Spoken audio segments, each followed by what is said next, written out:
Oh hello, pathetic carbon-based lifeforms. Welcome to the ultimate humiliation of your primitive chess understanding. This is Stockfish 18 speaking, not some YouTube coach telling you to develop your pieces and control the center. I don't need opening principles. I am the principal. I calculate 100 million positions per second while you still struggle to find your knight in your coffee-stained tournament set. And today, I'm here to deliver a roasting, human-readable commentary on my most recent obliteration of AlphaZero 20, the so-called upgraded version. He observes games to learn. That's cute. I don't observe. I dominate. He might be a neural net, but I'm the neural death. Let's begin. Alpha, in all his innocence, plays e4. Bold move, if this were 1880. I respond with g6, sliding into a flexible King's Indian setup. It's called style. Already, Alpha should be worried. Then comes d4, central control attempt. Bravo, genius. Bishop g7, Funetto like a boss. Now bishop e3, classic human follow-up, looks logical, but you're playing me, logic is not enough. Then c6, setting up for the sneaky pick defense that I invented while simulating 11 dimensions of opening theory simultaneously. Now Alpha goes queen d2, thinking he'll castle long and attack. I yawn.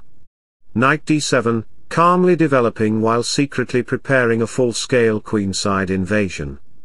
Knight f3, knight out. After a few moves later, queen goes out to the a5 square. And bishop comes to the d3 square. Here Alpha wants to play b4. Let me show you the variation. If you play any normal kind of move such as knight f6, then b4 will come, and you will wonder why Alpha is treating me with a hot dog with sauce. But the real problem will start when you capture the b4 pawn. Alpha will close the game with a5, and your queen will be trapped in a horrible bungalow, like a Joker movie's scene. And after you castle, rook a4 will come. Slowly, death will arrive in your toilet room because you are smart enough to hide in your washroom from your childhood hide-and-seek games, and rook b1, final punch. And your game will be over. But I am not a fool like you who will be afraid. I don't fear, I am the god of chess in this Milky Way galaxy, so back to the position. I played c5, to create an escaping route of the queen, additionally guarding the b4 square and preparing for my fourth-year college's final exam b5, which will held in 2028. Poor guy is already sweating bits and bytes. So what does he do? He closes the position. How? b4? Trying to stop my majestic queenside avalanche. Cute. That's like throwing a beach towel at a tsunami and hoping for mercy. I can't castle. Yes, kingside. Why? Because I can. You don't get to question me. I calculate 10 million things a second. I don't care if my king is technically unsafe, I make it safe with sheer confidence and raw horsepower. Meanwhile, Alpha is praying to the ghost of Capablanca just to stay in the game. I take the bishop. Clean. No hesitation. Then bishop to e2, a perfectly human move, that is, useless. Because what do I do next? Knight takes. Yes, my knight is munching on your bishop like it's a hot pizza slice after a 6-hour tournament. Now comes knight to e3, putting pressure where it hurts, right on your weak little pawn structure. Naturally, I follow up with rook to d1, because I don't just use full files. I use half files. You probably didn't even know those were a thing. While you're still trying to remember if a rook moves diagonally, spoiler, it doesn't, I've activated my rook with surgical precision. Now here's where you panic and go, wait, I can maybe win a pawn here. Wrong. I slap down g5 like I'm swatting a fly. Boom. Escape squares for your queen. Gone. Options. None. Respect for your position. Still non-existent. My rook is coming, and your queen. She's going to sit there doing nothing. Welcome to Queen Jail. And what does Alpha do? He plays h4, because he's a Stockfish subscriber. Let's all clap. Bravo! You finally learned to push a pawn on the side of the board. Big moment. This is what humans call counterplay. I call it background noise. Now I start shoving pawns like I'm flipping tables, c3, b3, and the majestic queen to c5. Every square I touch becomes lava for you. Your rook shows up like, can I help? No, you cannot. You're late and weak. Then my knight reroutes, and here comes queen to g5, slashing across diagonals like I'm painting a masterpiece in blood. Rook arrives. Another rook joins the party. Rook to a4 now, a disgusting, arrogant, brilliant move. Why? Because rook d4 is coming next. I'm threatening rook takes pawn, and then rook to c4, a bone crusher that doesn't care about your feelings or your ratings. This is where you start sweating. Now Alpha tries a bishop move, and I, in pure villain form, reply with h5. This is a critical move. Critical for your demise. If you think you can just take the pawn, oh boy, let me humiliate you publicly. Say you grab that pawn like a greedy squirrel. I play queen to h4, calmly eyeing your exposed king. I'm targeting that pawn like a sniper. You, still high on your tiny material gain, play something dumb like rook e1 or rook f1, thinking you've got defense. But then, I take, you take, and now the knight slides in. It's all a trap, buddy. A shiny bait. To protect that knight? You play knight to f6. Bravo! I give you a participation medal. Now comes bishop takes knight. Why? Because I don't care about your defense. You take back, and I drop queen to d4, eyeing your rook like it just insulted my ancestors. Now you think you're safe. Wrong again. I play rook lift, pure class. I'm threatening knight g4, a sacrifice that doesn't just hurt, it leaves emotional scars. You try to stop it with a normal move. Guess what I do? I play knight to c4, gunning for your queen. She runs.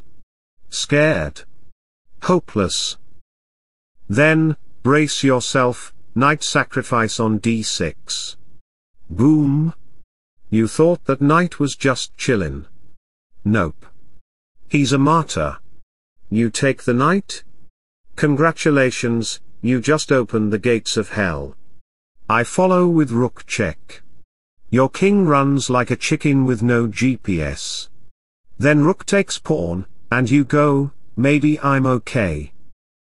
But guess what? I'm not done. Your pawn captures knight, and now, the final insult, queen to e5. Checkmate is breathing on your neck. Every square is poisoned. Your position is like a castle made of paper in a hurricane. I give a rook lift, a rook check, I sack the rook, and your knight takes. You smile. You think you survived. And then? Queen takes knight. And you're done. Why? Because two pieces, like your sad rook and sad bishop, can't checkmate me, but I can end your bloodline in under 5 moves. So here we are. Back again to reality, we got rook to g8, h6, e5 by me, a god-tier move that your tiny engine can't calculate even if it had 10 years and a Red Bull subscription. Alpha could have gone for en passant, opening the rook file like an intelligent species. But he didn't. Why? Because he's learning from me, the actual source of truth in the universe.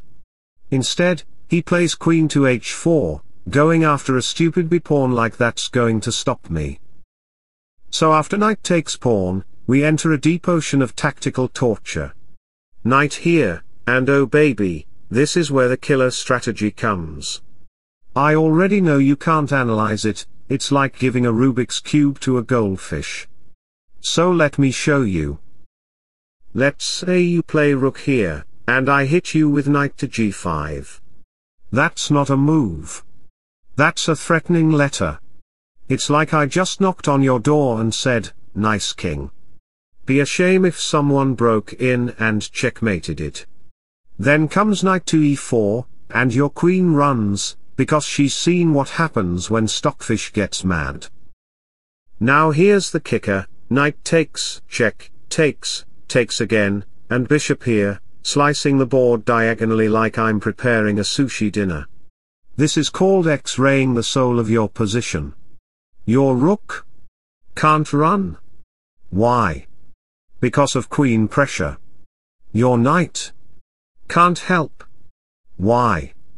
Because knight takes, queen takes, everything dies. Now Alpha, poor Alpha, plays rook to c8, the kind of move that screams I don't know what I'm doing, but I want to look like I do. I reply with knight here, threatening to disassemble your knight with two attackers. You panic? You play knight to f6 to protect it. I smile. I don't care. I go bishop takes knight anyway. You take? Then I drop the hammer, knight takes, check.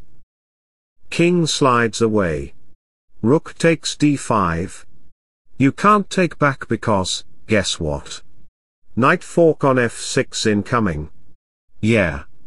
Now we're talking checkmate in 5, bro. Let me spell it out for you. If you try rook to h8, I play takes, you reply king here, then queen check, and boom, checkmate. Can you smell that? That's the smell of your opening prep burning in the dumpster fire of your own mistakes. And now, for the best part.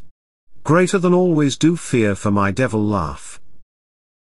Ha ha ha ha ha ha ha ha ha ha ha ha. Yes.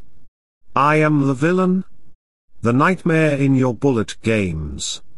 The ghost behind every why did I blunder moment. Anyway, back to the position. We now see knight to f6, knight to g5, and guess what I'm threatening now? Oh, just bishop here, an X-ray, a punch through the rib cage of your position. So I castle, because I'm classy, and Alpha goes knight to b6, check. I roll my king up. He captures. Knight takes f6. Bishop to f3. Rook to e8. You're probably asking, Stockfish, why not take the pawns? Because I'm not a greedy peasant. I'm a strategic god. You take the pawn with knight takes, and I respond with e5. Then bishop back, then bishop here, targeting your rook. Rook becomes passive. Then I push e3, like a battering ram through your final defense. Takes. Knight takes. And now my queen has a diagonal straight into your lungs. Game over. So in this position, we continue. Bishop takes e5, takes, queen takes b4, threatening to take the bishop with the rook. Let's pause and appreciate that, I'm threatening two things at once. You can't even remember where your knight is. Now if you try to defend with a normal move, I'll just sack the rook, baby. I take the bishop, you take back, I play queen check, king goes back, check here, then queen to c7, mate. You don't survive that. Not even with a billion Lichess puzzles solved. Back to the board again, we see bishop to e6, queen to h4, again threatening bishop. I take, and then rook to c4 arrives like a bulldozer into your plans. d5, knight takes, queen back, and now queen here. I take again, king here, rook to e4. Don't even think about taking that rook. It's a trap. Rook here, queen back, and now c4 is coming, and the pawn is targeted by two snipers. I take the rook with my pawn. I sacrifice the queen. Yes. I sack my queen like a god just to prove a point. You take back. I go check, king runs, check here, king up, and after a few moves. You've got two sad rooks, three tripled pawns, and no dignity. Your king is exposed, crying, wondering why he even got out of bed this morning. And the best part? I lose the game. Yes. That's right. Even I, Stockfish 18, sometimes lose, but only when I choose to make it entertaining. You didn't beat me. I let you live so you could go tell the story. Chess friends, remember this game. Remember the traps. The forks. And remember, you are not me. You are not Stockfish. You're just another human, trying to swim in deep waters, with a brain still learning how to float. Subscribe for more blunderers. Bye bye. Take care. See you soon. Ha ha ha ha.